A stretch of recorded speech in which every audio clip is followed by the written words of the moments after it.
Is inflation good or bad in your opinion? Well, I mean, it depends. A little bit of inflation typically indicates a healthy and growing economy. So you're not going to have, an economy that's healthy and have zero inflation or dropping prices or anything like that. And at the same time, if you get too much inflation, it can stifle your economy. It can, be harmful. And if you get something called hyperinflation, then that's a sign of obviously things going really bad in your economy. So a little bit of inflation is good. Okay. How does inflation affect international economies? Well, internationally, I guess the biggest thing would be with like the value of currency. When countries trade, people think of trade being, one nation's leadership trading something with another nation's leadership, but really it's buying and selling. And so, if, for example, our dollar is strong. How does inflation affect international economies? All right. Well, I'll continue where I was.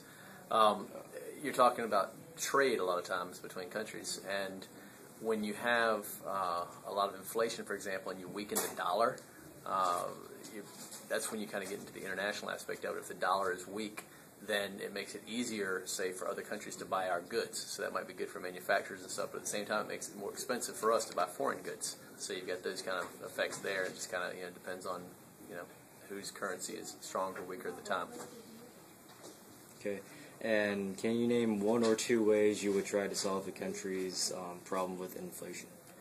Well, I mean, if you have a problem, then typically what you would see is either monetary or fiscal policy being implemented.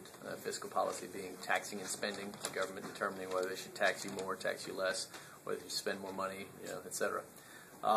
And then monetary policy being what the Federal Reserve will do with interest rates, with banking reserve ratios, how much they sell, like government bonds on the open market, or buy them back, etc. And the idea there is to, in any of those ways, either inject more money into the economy, which could stimulate the economy but also cause inflation, or to pull dollars out of the economy, which would then, kind of have a dampening effect on inflation. I think that covers virtually